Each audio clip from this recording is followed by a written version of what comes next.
Hello everyone, आज के session में स्टार्ट करने वाले हैं वेक्टर्स एंड स्केलर्स, यानी वेक्टर्स एनालिसिस के बारे में डिस्कस करेंगे और ये वेक्टर क्या होती है इसके बारे में बताएंगे, स्केलर क्या होती है, इसकी प्रॉपर्टीज़ क्या होती है, इन सब चीज़ों के बारे में डिस्कस करेंगे। तो स्टार्ट कीजिए पेन और पेपर के साथ। ओके, देखिए यहाँ पे वेक्टर्स एंड स्केलर्स यानी सदिश और अदिश है, ठीक है। तो सदिश और अदिश यानी वेक्टर्स एंड स्केलर्स, देखिए होती क्या हो यहाँ पर कि फिजिकल क्वांटिटी यानी भौतिक राशियाँ मेजरमेंट के अकॉर्डिंग दो होता है, एक फंडामेंटल होता है और एक डिराइव्ड होता है, यानी एक मूल राशियाँ होती है और एक व्युत्पन्न राशियाँ होती है। लेकिन जब उसके साथ डायरेक्शन को डिस्कस करने लगते हैं तो एक हो जाता है वेक्टर्स और दूसरा हो जाता है स्केलर्स, यानी स्केलर और वेक्टर आ जाता है। और ये जो है फिजिक्स में वो मैथमेटिकल पार्ट है, यानी मैथमेटिकल फिजिक्स माना जाता है। और आप देख रहे होंगे mathematics is the language of physics, यानी भौतिकी, ठीक है, भौतिकी की भाषा गणित है, यानी गणित जो है यानी मैथमेटिक्स है। तो इसलिए ये मैथमेटिकल फिजिक्स में आता है, ये मैथमेटिक्स पार्ट है टोटल, ठीक है। तो देखिए यहाँ पे डिस्कस करेंगे किसके अकॉर्डिंग, तो मैग्नीट्यूड और डायरेक्शन के अकॉर्डिंग। फिजिकल क्वांटिटी में ऐसे मैं मेजरमेंट के आधार पे देखूं तो फंडामेंटल और डिराइव्ड है, लेकिन डायरेक्शन जब उसमें इन्वॉल्व करते हैं, डायरेक्शन से रिप्रेजेंट, डायरेक्शन की बात जब करते हैं तो स्केलर और वेक्टर हो जाता है, नहीं है ना, अदिश और सदिश हो जाता है।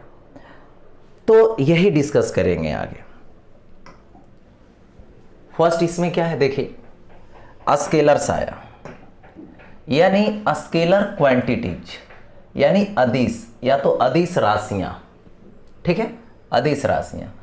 Those physical quantities which have only magnitude, यानी जिसके पास सिर्फ क्या होता है, मैग्नीट्यूड होता है, डायरेक्शन नहीं होती है, यानी no direction, but no direction, उसे क्या बोलते हैं, स्केलर क्वांटिटीज बोलते हैं, ठीक है। यानी वैसे भौतिक राशियां जिसके पास सिर्फ परिमाण है, दिशा नहीं है, ठीक है, उसे अदिश राशियां कहते हैं।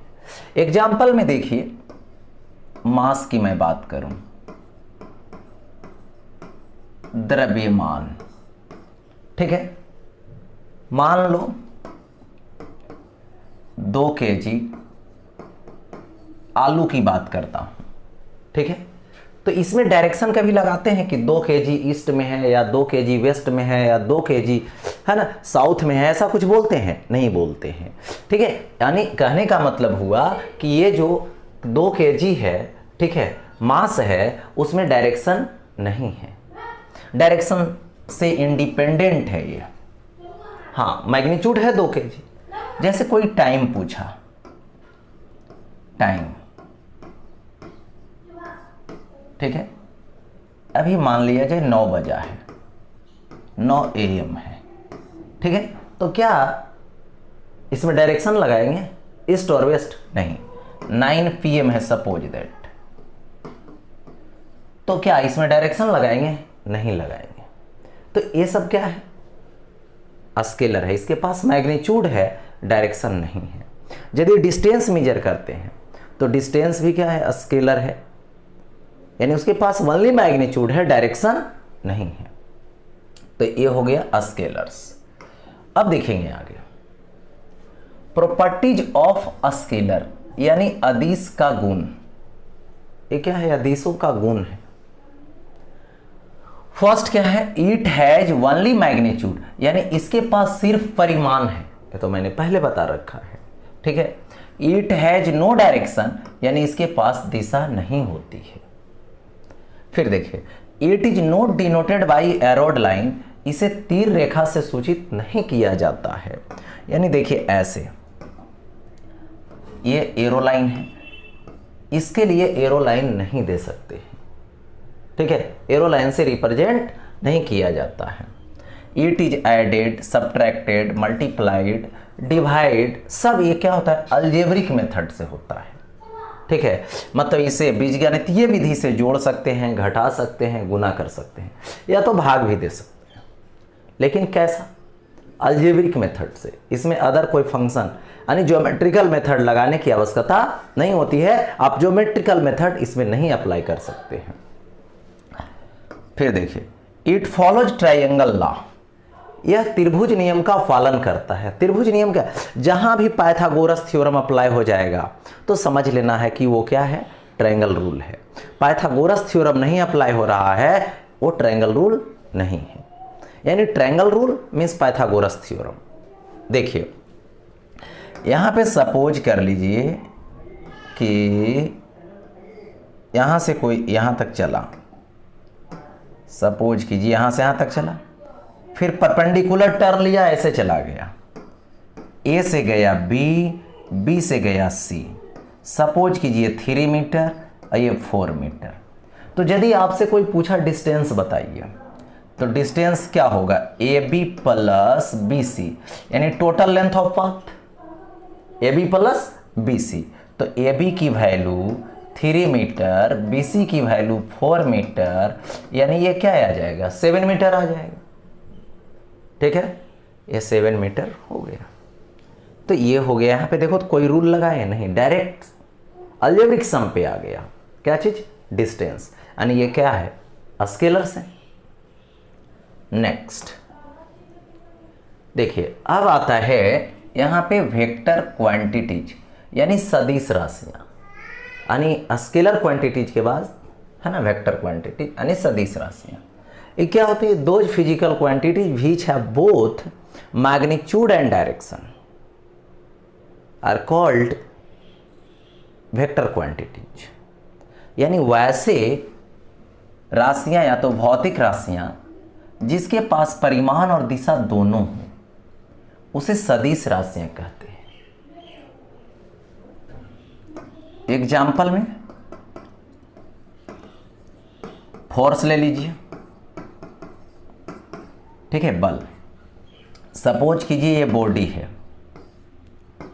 इस ग्राउंड पे रखे हुए हैं और इसको इधर धक्का देना है, इधर, तो फोर्स इसके तरफ लगाएंगे, इस डायरेक्शन में लगाएंगे तब धक्का पड़ेगा, और नहीं तो इस साइड से इधर फोर्स लगा रहे हैं तो ये धक्का पड़ेगा, इसको नहीं पड़ेगा। यानी यहां पर ये क्या है, डायरेक्शन पर डिपेंड है। यानी फोर्स क्या है, वेक्टर है। डिस्प्लेसमेंट यानी विस्थापन वेक्टर है, इसको डायरेक्शन से मतलब है। यानी जो जो डायरेक्शन से रिलेट करता है मैग्नीट्यूड के साथ, क्योंकि फिजिकल क्वांटिटी है तो मैग्नीट्यूड होगा ही, बिना मैग्नीट्यूड का कोई फिजिकल क्वांटिटी नहीं होती है। ठीक है, तो डायरेक्शन पर जो डिपेंड करेगा वो क्या हो जाएगा, वेक्टर्स हो जाएगा, मैग्नीट्यूड और डायरेक्शन। ठीक है, देखिए तो ये हो गया यहाँ पे वेक्टर से रिलेटेड। अब आगे बढ़ते हैं, नेक्स्ट अब आता है प्रॉपर्टीज ऑफ वेक्टर्स।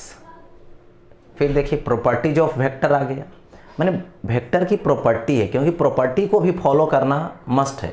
यदि प्रॉपर्टी को फॉलो नहीं कर रहा है तो वेक्टर्स नहीं होंगे।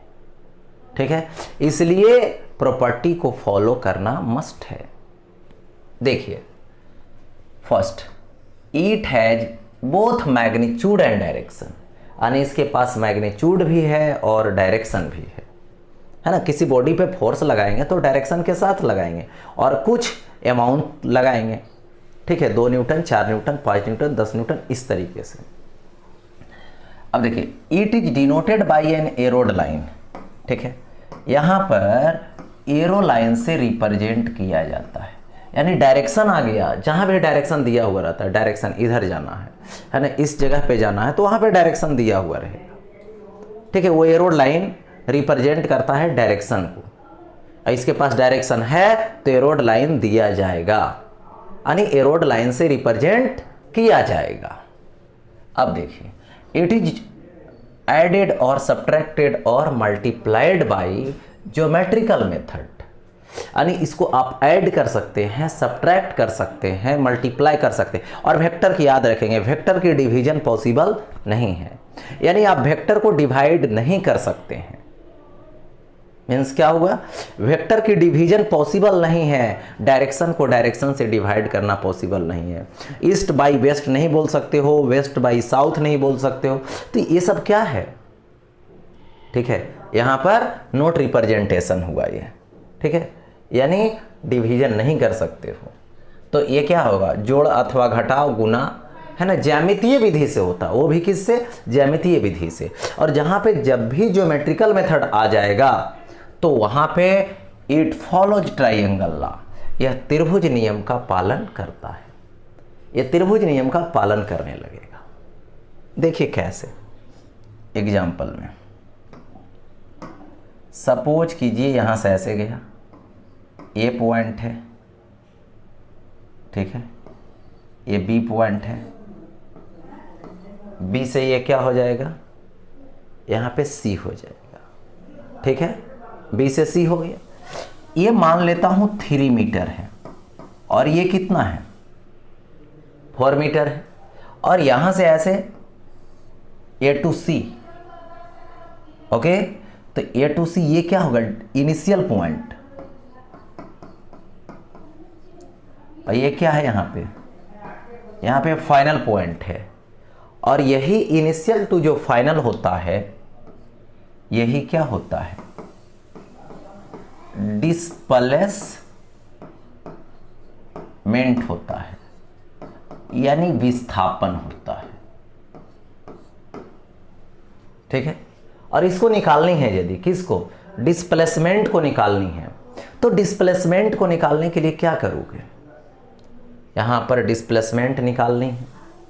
तो डिस्प्लेसमेंट को निकालने के लिए यहां पर देखिए हाइपोटेनस है ये, तो हाइपोटेनस है AC, तो AC is equal to under root A आएगा AB का स्क्वायर प्लस ए आएगा यहाँ पर BC का स्क्वायर, अंडर रूट AB का स्क्वायर यानी 3 का स्क्वायर प्लस 4 का स्क्वायर होगा ऐसा। तो अंडर रूट 3 का स्क्वायर यानी 9 प्लस 16, तो अंडर रूट 25 यानी क्या चीज, 5 मीटर। ये क्या हो जाएगा यहाँ पे, तो 5 मीटर हो जाएगा।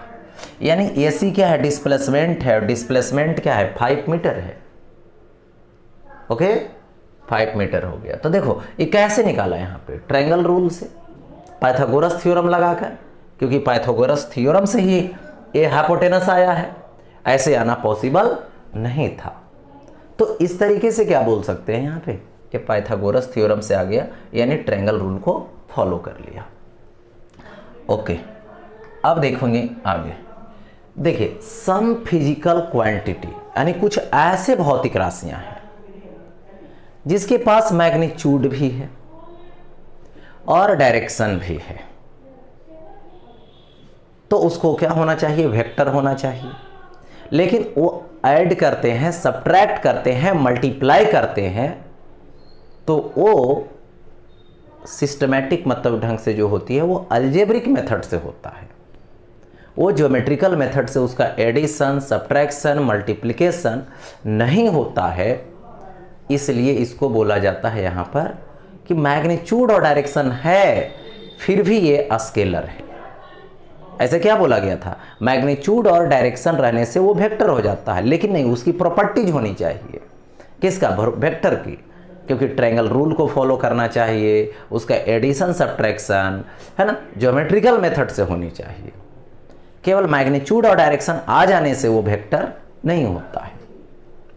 तो देखिए एग्जाम्पल में कुछ ऐसे फिजिकल क्वांटिटी हैं जिसके पास मैग्नीट्यूड भी है, डायरेक्शन भी है, फिर भी वो स्केलर है, क्योंकि वो ट्रायंगल रूल को फॉलो नहीं करता है।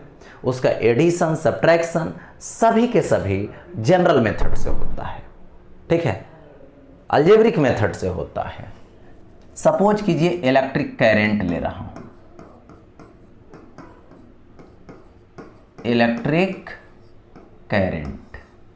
इलेक्ट्रिक करंट के पास मैग्नीट्यूड भी है और डायरेक्शन है, क्योंकि किसी वायर में जब फ्लो करता है तो ये फिक्स है, 2 एम्पियर, 5 एम्पियर, 10 एम्पियर, 20 एम्पियर, कुछ भी फ्लो करेगा।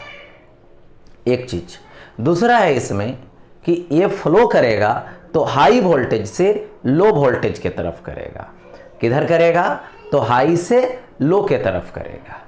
तो जब ये हाई से लो के तरफ करेगा तो डायरेक्शन तो भी फिक्स हो गया कि हाई से लो जा रहा है, तो है ना। देखिए यहाँ से एक वायर लिया गया, इस वायर में मान लेता हूँ 2 एम्पियर का करंट पास किया, तो पक्का है कि यहाँ पर हाई वोल्टेज होगा, यहाँ पर लो वोल्टेज होगा। तो इसके पास मैग्नीट्यूड भी है और डायरेक्शन भी है। एक वायर और आया और इसमें इधर से गया 3 एम्पियर, तो ये भी पक्का है कि ये हाई होगा और इधर लो होगा, तभी इधर से इधर गया है, ऐसे नहीं जाता। ठीक है। अब यहाँ से एक वायर है 3rd, और यहाँ पे देखिए जंक्शन पॉइंट है, इधर से वायर आया, इधर से वायर आया, दोनों में करंट आया, इसमें मिल करके गया, तो इसमें हो जाता है 5 एम्पियर। इसमें कितना हो गया यहाँ पे? तो 5 एम्पियर हो गया। अरे देखिए ये एंगल पे है, सपोज दैट 60 डिग्री के एंगल पे है, लेकिन जब इनकमिंग हुआ तो यहाँ रूल है कि जितना करंट आएगी उतना चली जाएगी, यानी आने वाली करंट इज इक्वल टू जाने वाली करंट। तो आने वाली इस पॉइंट पे कितना है? तो यहाँ पे है 2 + 3 यानी 5 एम्पियर। टोटल आया 5 एम्पियर, चला भी गया 5 एम्पियर। तो incoming is equal to outgoing हो गया। यहाँ पर कोई मेथड लगाए? नहीं, सिंपल मेथड, अलजेब्रिक मेथड। तो इसलिए इसको बोला जाता है यहाँ पर कि इलेक्ट्रिक जो करंट है उसके पास मैग्नीट्यूड भी है, डायरेक्शन भी है, उसको वेक्टर के तरफ रहना चाहिए, लेकिन वो स्केलर के साइड में है, क्योंकि उसका ऐड, सब्ट्रैक्ट, मल्टीप्लाइड ये सभी के सभी अलजेब्रिक मेथड से होता है। ये हो गया। Flow of heat. हीट जो फ्लो करता है वो करंट के रूप में करता है, यानी उसको हीट करंट बोलेंगे। ठीक है। यहाँ पर करंट क्या है? इलेक्ट्रिक करंट क्या है? फ्लो ऑफ चार्ज है, इसको फ्लो ऑफ चार्ज बोलेंगे, उसका रेट है ये। उसी तरीके से हीट फ्लो करता है हाई टेम्परेचर से लो टेम्परेचर। ठीक है। तो हीट का जो फ्लो होगा वो भी क्या है? स्केलर है। उसके पास भी मैग्नीट्यूड है, डायरेक्शन है, लेकिन वो ट्रायंगल रूल को फॉलो नहीं करता है, यानी उसका एडिशन, सब्ट्रैक्शन सभी के सभी ज्योमेट्रिकल मेथड से होती है, इसलिए उसको क्या बोला जाता है? स्केलर बोला जाता है। ठीक है। अब देखो फ्लो ऑफ रिवर, यानी सपोज कीजिए ये रिवर है, इस रिवर में वाटर फ्लो किया, तो वाटर फ्लो किया तो वो भी क्या है? हाई लेवल से लो लेवल। ठीक है। अपर रहता है इधर, अप रहता है इधर, डाउन रहता है रिवर, तो इधर से इधर फ्लो किया, तो ये तो भी फिक्स हो गया कि डायरेक्शन भी फिक्स है, हाई यानी अप से डाउन के तरफ डायरेक्शन फिक्स है। कुछ स्पीड से इसमें वाटर फ्लो किया, पानी का बहाव हुआ, तो उसकी वैल्यू भी होगी अपना। लेकिन जब इसको ऐड करने की बारी, एक रिवर इधर से आ जाएगी, ठीक है, और ये इधर से मिल करके ऐसे चली जाएगी, ठीक है, तो यही रूल लगेगा यहाँ पर, incoming is equal to outgoing. तो यहाँ पर वेलोसिटी को ऐड कर दिया जाएगा, यानी स्पीड को ऐड कर दिया जाएगा, इसका यानी फ्लो को ऐड कर दिया जाएगा, जो कि अलजेब्रिक मेथड से, ना कि वहाँ कोई ज्योमेट्रिकल मेथड अप्लाई होगा, है ना, या नहीं तो बोल सकते हो ट्रायंगल रूल को फॉलो करेगा। तो ना तो वो ट्रायंगल रूल को फॉलो किया, या नहीं तो उसका एडिशन सब्ट्रैक्शन, ठीक है, ज्योमेट्रिकल मेथड से हुआ, लेकिन मैग्नीट्यूड और डायरेक्शन है, इसलिए ये क्या है? स्केलर है, वेक्टर क्वांटिटी नहीं। तो बता दिए कि कुछ ऐसे क्वांटिटीज हैं जिसके पास मैग्नीट्यूड भी है, डायरेक्शन भी है, लेकिन उसका एडिशन सब्ट्रैक्शन सब अलजेब्रिक मेथड से होता है, यानी वो ट्रायंगल रूल को फॉलो नहीं करता है, इसलिए वो क्या है? स्केलर से। इलेक्ट्रिक करंट यानी विद्युत धारा, फ्लो ऑफ रिवर यानी नदी का बहना, फ्लो ऑफ हीट माने उष्मा का प्रवाह, ये सब क्या है? ठीक है, वेक्टर होनी चाहिए, लेकिन ये स्केलर है। आगे बढ़ता हूँ। देखिए अब आता है geometrical representation of A vector. यहां पे आता है सदिश का ज्यामितीय निरूपण। ओके, यानी सदिश का ज्यामितीय निरूपण के लिए देखिए, a vector is always denoted by arrowed line. यानी एक वेक्टर है जिसको क्या करते हैं, ऑलवेज एक एरोड लाइन से रिप्रेजेंट करते हैं। ओके, एक एरोड लाइन से रिप्रेजेंट करेंगे। यानी देखिए यही एरो लाइन है, ठीक है, और यहां पे ये वेक्टर है। देखिए ए पर भी एरो है, लेकिन इस एरो, ये जो छोटा सा एरो दिए हैं, इसका मतलब है यहां पर कि ए एक वेक्टर है और कुछ नहीं। लेकिन इस एरो का मतलब है, कभी कभी ऐसा होता है कंफ्यूजन कि यदि एरो ये वाला इधर हो गया तो इस पर एरो नहीं बदलना, इस पे वही रहेगा। वो एक प्रकार का सिंबल है सिर्फ कि ए एक वेक्टर क्वांटिटी है, ए वेक्टर है, उसका मकसद ये है, सिर्फ मेन कंडीशन ए है वो। लेकिन इस एरो का मतलब है उसके मैग्नीट्यूड को रिप्रेजेंट करना, उसके डायरेक्शन को रिप्रेजेंट करना, ठीक है। जिसमें से देखिए ये जो एरोड लाइन बनाए हैं, या तो ये वाला, तो उसमें ए का स्टार्टिंग पॉइंट है जिसको बोलते हैं ओरिजिन, यानी मूल बिंदु, ठीक है। और इसको बोला जाता है मूल बिंदु को टेल, यानी पूंछ। जहां से स्टार्ट करता है रोड लाइन, यानी वेक्टर की जहां से स्टार्टिंग होती है उसको ओरिजिन बोलते हैं या फिर टेल बोलते हैं। और जहां पे लास्ट होता है, जहां पे टोपी पढ़ा लगा देते हैं, है ना, यानी हेड दे देते हैं, ये होता है एंड। इसको बोलते हैं दूसरा नेम हेड। एंड बोलिए या तो फिर हेड बोलिए, यानी वेक्टर का सिर, ठीक है। उसी तरीके से ये भी वैसा ही होगा, ये ओरिजिन होगा, यानी मूल बिंदु होगा जिसको टेल बोलेंगे, और यहाँ पे इसको क्या बोलेंगे, हेड बोलेंगे, ठीक है। यहाँ पे हेड बोलेंगे या तो एंड बोलेंगे। ओके, तो ये हो गया एरोड लाइन से रिप्रेजेंट कर दिए। इसमें देखिए क्या होता है, इसकी जो लेंथ होती है, एरोड लाइन की जो लेंथ होती है वो मैग्नीट्यूड रिप्रेजेंट करता है, ठीक है। यानी सपोज कीजिए यहाँ पे कि एक वेक्टर मैंने रिप्रेजेंट कर दिया, वेक्टर ए, और एक वेक्टर ए रिप्रेजेंट कर दिया मैंने बी। इसका एरो लाइन का लेंथ ज़्यादा है, इसका कम है और इसका ज़्यादा है, तो इसका मैग्नीट्यूड ज़्यादा होगा, इसका मैग्नीट्यूड कम होगा।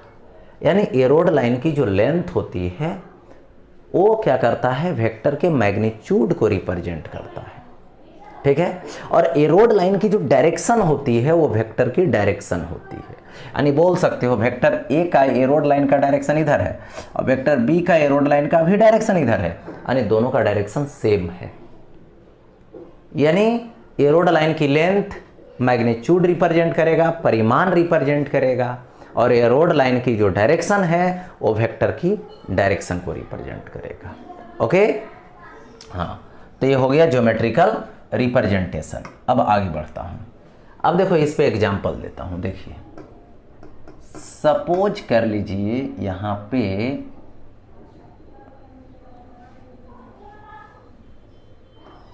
देखिए vector A is equal to 4 unit due east. यानी एक वेक्टर है जो कितना है, तो 4 यूनिट है, ठीक है। और किस साइड में है, तो ईस्ट साइड में है, ठीक है, ईस्ट साइड में है।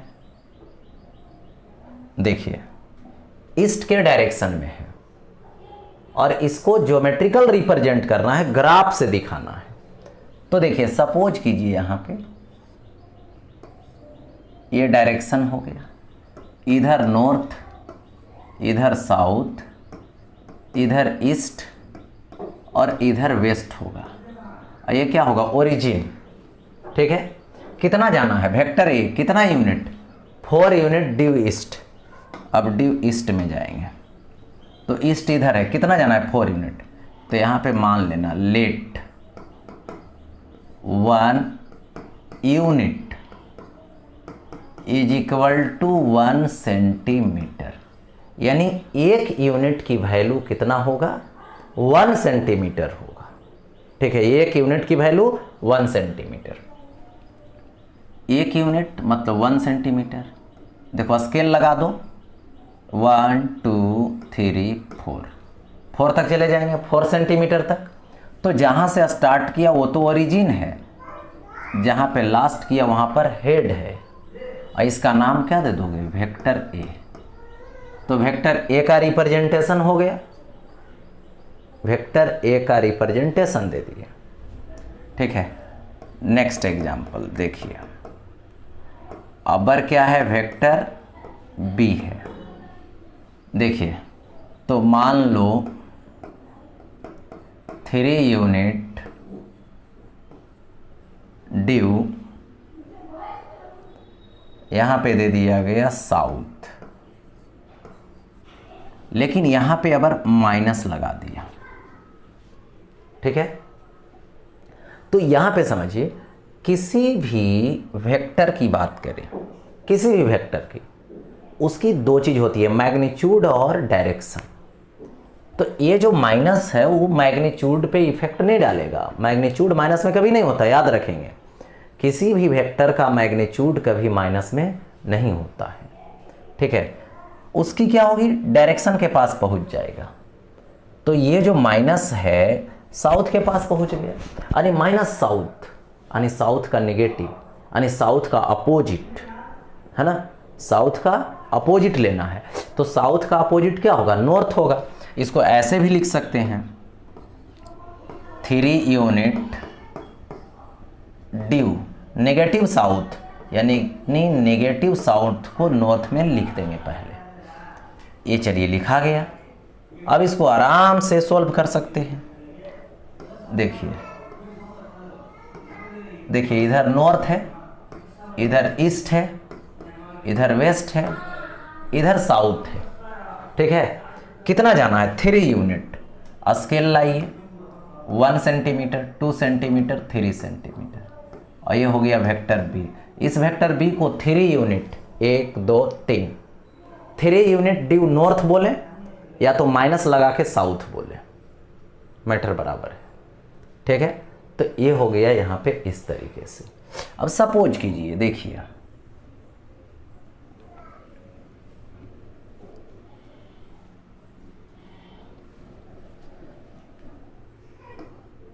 Next example, if vector A is equal to 2 unit, ठीक है, और ये क्या आ जाएगा, ड्यू वेस्ट, और यहाँ पे बोला then 2a vector and -3a। ठीक है, देखिए यहाँ पे तो सबसे पहले 2a वेक्टर, इसकी बात करता हूँ। तो 2 इंटू वेक्टर ए के जगह पे कितना लिखूंगा, 2 यूनिट ड्यू वेस्ट, यानी इसी को अब क्या करोगे, 2 इंटू 2 तो 4 यूनिट ड्यू वेस्ट हो जाएगा। ठीक है, यानी जब इसको ग्राफिकली शो करें तो देखिए ये नॉर्थ है, ये ईस्ट है, ये साउथ है, और ये वेस्ट है। वेस्ट में कितना जाना है, 4 यूनिट जाना है। तो ये क्या हो जाएगा, ओरिजिन ए वाला होगा, 1 2 3 4 दे देंगे ऐसे, और इसका नाम दे देंगे 2a वेक्टर। इसका नेम क्या दे दिया गया, 2a वेक्टर। ठीक है, उसी तरीके से देखो, सपोज करो यहाँ पर सिंपल कितना है, -3 है, तो -3 है, -3 इंटू ए का वैल्यू 2 यूनिट, ए आएगा ड्यू वेस्ट, होगा ऐसा, यानी -3 इंटू 2 यूनिट ड्यू वेस्ट दे दिया गया। अब समझिए, तो यहाँ से क्या आएगा, -6 यूनिट ड्यू वेस्ट लिखेंगे। माइनस है, इसके पास पहुँचेगा वेस्ट के पास, तो क्या बना देगा, ईस्ट बना देगा। वेस्ट का उल्टा ईस्ट, तो ईस्ट के तरफ हो जाएगा कितना, इसी को लिख सकते हैं 6 यूनिट ड्यू। माइनस इसके पास लाएं तो ये ईस्ट में कन्वर्ट हो गया, ऐसा। तो फिर देखो इसको ग्राफ खींचेंगे, ये नॉर्थ है, ये साउथ है, वेस्ट है, ईस्ट है। कितना जाना है, ओरिजिन 1 2 3 4 5 6, जहाँ पे जाएगा एरो लगा देंगे। इसका नाम क्या है, -3 ये वेक्टर, और ये वेक्टर 2 यूनिट ड्यू वेस्ट वाला है। तो इस तरीके से रिप्रेजेंटेशन करेंगे। अब देखिए आगे,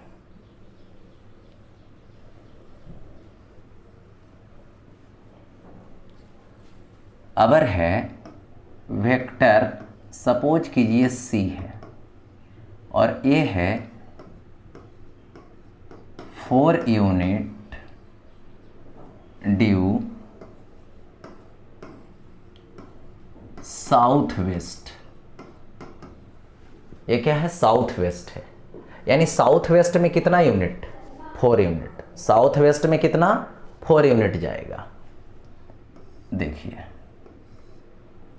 ये है साउथ, ये है वेस्ट, ये है नॉर्थ, ये है ईस्ट, ठीक है। तो ये क्या है, ओरिजिन है। कितना जाएगा, 4 यूनिट जाएगा।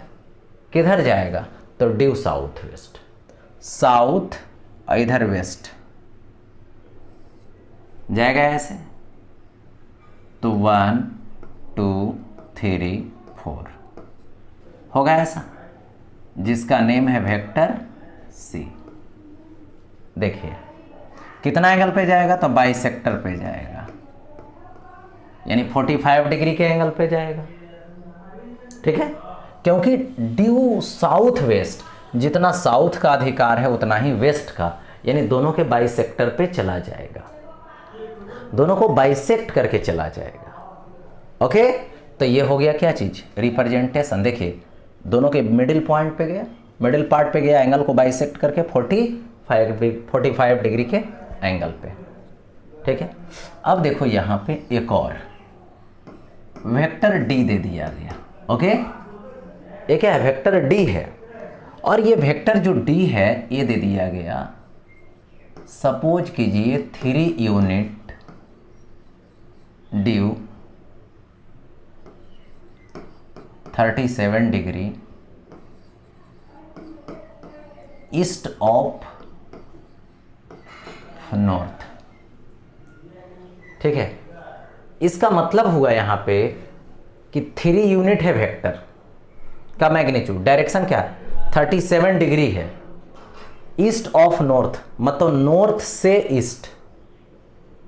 37 डिग्री का एंगल बनाएगा किधर से, नॉर्थ से ईस्ट, नॉर्थ से ईस्ट के तरफ। देखिए तो यहां पर इधर क्या है, नॉर्थ है, इधर क्या है, ईस्ट है, वेस्ट है, और ये साउथ है, ठीक है। अब देखिए यहां पर इस तरीके से किधर जाएगा, नॉर्थ से, नॉर्थ इधर है, इधर से घुमाना है किधर के तरफ, ईस्ट के तरफ। तो ईस्ट के तरफ कितना डिग्री बनाना है, 37 डिग्री का एंगल बनाना है। बना दिया मैंने 37 डिग्री का एंगल। देखो नॉर्थ से ईस्ट, नॉर्थ से घुमाया ईस्ट, कितना 1 2 और ये 3, लास्ट में हेड लगा दो, स्केल लगा के 3 सेंटीमीटर 1 2 3 कर देंगे तो 3 यूनिट हो जाएगा, और इसका नाम है वेक्टर D, ठीक है। तो ये हो गया यहाँ पर ज्योमेट्रिकल रिप्रेजेंटेशन, ठीक है, ज्योमेट्रिकल रिप्रेजेंटेशन दे दिया गया। अब आगे देखो बढ़ता हूँ, ठीक है। एक सेकेंड, थोड़ा सा एक चीज और देखिए अभी जो फिजिकल क्वांटिटी है, ठीक है, अभी जो फिजिकल क्वांटिटी है वो क्या देखा, जिसके पास मैग्नीट्यूड है, ओनली मैग्नीट्यूड है, डायरेक्शन नहीं है, तो वो स्केलर है। जिसके पास मैग्नीट्यूड और डायरेक्शन है वो वेक्टर है, ठीक है। यानी एक हो गया क्या चीज, स्केलर, और एक क्या हो गया यहाँ पे, वेक्टर, ठीक है। और एक और होता है जिसका नाम है टेंसर, ठीक है, इसको बोलते हैं टेंसर। तो देखिए टेंसर जो है वो ना तो वेक्टर है ना तो स्केलर है, माने वैसा क्वांटिटी जो वो दोनों नहीं हो, ना तो वेक्टर हो ना तो स्केलर हो, वो तीसरा क्वांटिटी है जिसका नाम है टेंसर। जैसे स्ट्रेस, मोमेंट ऑफ इनर्शिया, वो एक प्रकार की प्रॉपर्टी को रिप्रेजेंट करेगा, ठीक है, मैग्नीट्यूड और डायरेक्शन से रिलेटेड नहीं बात करेगा। तो देखिए ना तो वो वेक्टर है ना तो स्केलर है, वही क्या है, टेंसर है, ठीक है। अब देखिए आगे, टाइप्स ऑफ वेक्टर्स यानी सदिशों के प्रकार। वेक्टर्स के मेनली दो प्रकार होते हैं। एक होता है पोलर वेक्टर्स, जिसको बोलते हैं ध्रुवीय सदिश, ठीक है। ये देखिए क्या होता है, those vectors which have a starting point और an application point are called polar vectors. यानी वैसे सदिश जिसके पास एक शुरुआत बिंदु अथवा अनुप्रयोग बिंदु हो उसे ध्रुवीय सदिश कहते हैं। यानी जिसके पास एक क्या रहेगा, शुरुआत बिंदु रहेगा या फिर अनुप्रयोग बिंदु रहेगा, ठीक है, शुरुआत या तो अनुप्रयोग आदि रहे। जैसे मैं बात करूं, ये एक पॉइंट है, इस पॉइंट से कोई चल करके इस पॉइंट पे आ गया, तो ये बन गया यहाँ पे क्या चीज, रास्ता, यानी पाथ बन गया। इसकी जो लेंथ होगी उसको क्या बोलेंगे, डिस्टेंस, क्योंकि इसी रास्ते पे गया है। यानी जिस रास्ते पे गया है उस रास्ते की जो लेंथ होती है उसको हम लोग डिस्टेंस बोलते हैं। लेकिन यदि पूछा जाए आपसे डिस्प्लेसमेंट क्या है, ठीक है, पूछा जाए डिस्प्लेसमेंट क्या है, तो डिस्प्लेसमेंट का यहाँ मतलब होता है, ये देखो यहाँ से स्टार्ट किया, तो यहाँ से स्टार्ट किया तो इसको बोलेंगे यहाँ पर इनिशियल पॉइंट, और यहाँ पे लास्ट किया तो इसको बोलेंगे यहाँ पर फाइनल पॉइंट। तो इनिशियल टू फाइनल जो शॉर्टेस्ट डिस्टेंस हो, ध्यान रहे, इनिशियल टू फाइनल जो शॉर्टेस्ट डिस्टेंस हो उसी को यहाँ पर बोलते हैं डिस्प्लेसमेंट। यानी इनिशियल टू फाइनल यही है, यही है शॉर्टेस्ट डिस्टेंस, इससे और कम नहीं होगा। इसको क्या बोलते हैं, डिस्प्लेसमेंट बोलते हैं, यानी विस्थापन बोलते हैं।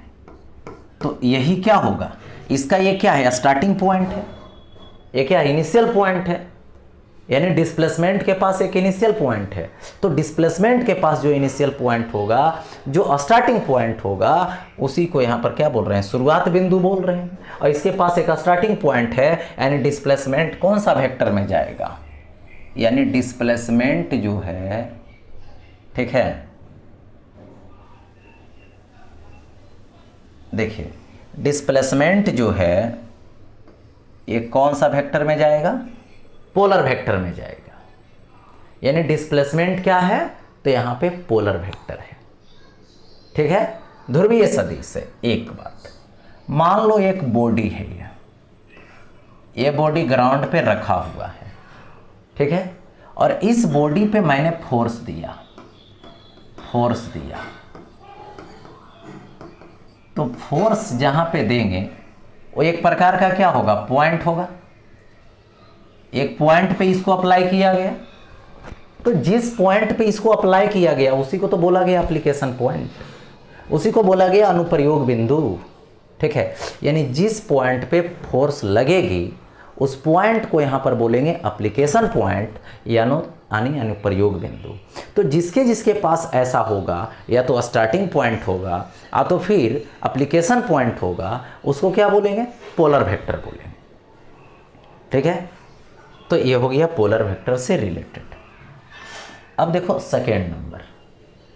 सेकेंड नंबर है जिसका नेम है यहाँ पे एक्सियल वेक्टर्स, यानी जिसको बोलते हैं यहाँ पे अक्षीय सदिश। इसका मतलब क्या होता है? सो देखिए, those vectors which represents rotational effect, ठीक है, along rotational axis according right hand screw rule are called axial vectors. यानी बोल सकते हैं वैसे सदिश जो घूर्णन प्रभाव को घूर्णन अक्ष के अनुदिश, ठीक है, घूर्णन अक्ष के अनुदिश निरूपित करता हो, और वो भी किसके अनुसार? दाहिने हाथ के पेंच नियम के अनुसार। तो उसी को क्या बोलते हैं यहाँ पे? अक्षीय सदिश बोलते हैं। ठीक है, यानी एक ऐसा सदिश हुआ ये जो रोटेशनल इफेक्ट को रिप्रेजेंट करेगा। जैसे सपोज कीजिए, मान लो ये पेन है और एक पेन का कैप है, तो कैप को देखो, मतलब कसा हुआ रहता है, टाइट किया हुआ रहता है, उसको लूज करते हो यदि, तो लूज करके देखेंगे, ठीक है, पेन लाएंगे, लूज करेंगे, तो लूज करेंगे, जब ऐसे घुमाएंगे तो वो देखना अप जाएगा, और जब ऐसे घुमाएंगे तो डाउन जाएगा। जिधर थम जाएगा उधर ही उसका इफेक्ट जाएगा, और ऐसे घुमाएंगे तो अप जाएगा। ठीक है, इधर थम जा रहा है तो इधर जाएगा, और ऐसे घुमाएंगे तो डाउन जाएगा। तो इफेक्ट बताएगा वो कि किधर जाएगा, तो थंब के अनुसार जाएगा, रोटेशनल एक्सिस के अलोंग। लेकिन जब जिधर थंब जाएगा, घुमाने के मेथड, राइट हैंड लेंगे, ऐसे घुमा रहे हैं सपोज दैट, ऐसे घुमाएंगे, ऐसे घुमाते हैं ना, ऐसे ऐसे, तो डाउन जाएगा, और ऐसे जब घुमाने लगेंगे तो अप जाएगा। ठीक है, तो ये होगा, जो इसको फॉलो करेगा वही यहाँ पर होगा एक्सियल वेक्टर्स, वही होगा अक्षीय सदिश। देखिए, ये सपोज कीजिए ये प्लेन है, इस प्लेन में इसको इस तरीके से इधर के तरफ घुमा रहे हैं, यानी कौन वाइज घुमा रहे हैं? Anti clockwise. एंटी क्लॉकवाइज किधर जाएगा? थंब किधर बता रहा है? ऊपर। यानी इसका जो इफेक्ट है वो ऊपर की तरफ ले जाएगा। ये रोटेशनल एक्सिस है, घूर्णन अक्ष है।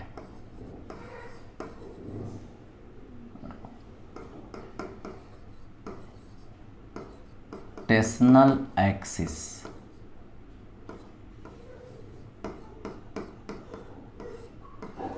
यानी घूर्णन अक्ष के अनुदिश जाएगा।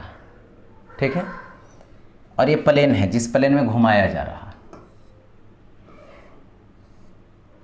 अगर ये दूसरा प्लेन लिए, अगर इसको घुमा दिए इधर के तरफ, यानी अबर घुमा दिए ऐसे क्लॉकवाइज, इसका नाम दे दीजिए यहाँ पे क्लॉकवाइज। जा रहा है, एक मिनट, सॉरी,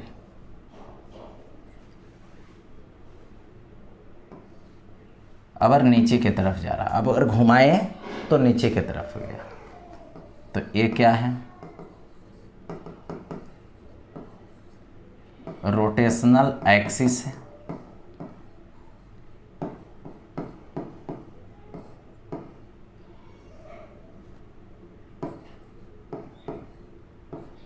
यानी घूर्णन अक्ष है।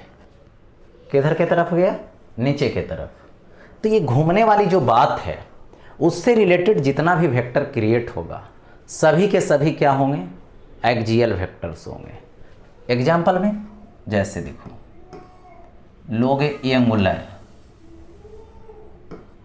एंगुलर डिस्प्लेसमेंट, यानी ये होगा यहाँ पर कोणीय, ठीक है, कोणीय विस्थापन। ठीक है, ये आ गया। फिर आ जाएगा एंगुलर वेलोसिटी, यानी कोणीय वेग, है ना। एंगुलर एक्सेलरेशन, यानी कोणीय त्वरण, एंगुलर मोमेंटम यानी कोणीय संवेग, टॉर्क यानी बल आघूर्ण, ये सब जितने आएंगे यानी एंगल से रिलेटेड, घूमने से रिलेटेड जितने भी वेक्टर क्रिएट होंगे सभी के सभी क्या होंगे, एक्सियल वेक्टर्स होंगे, और उसका इफेक्ट रोटेशनल एक्सिस के अलॉन्ग जाएगा, वो भी राइट हैंड स्क्रू रूल के अनुसार। तो ये हो गया टाइप्स ऑफ वेक्टर से रिलेटेड। ओके, तो चलिए आज का क्लास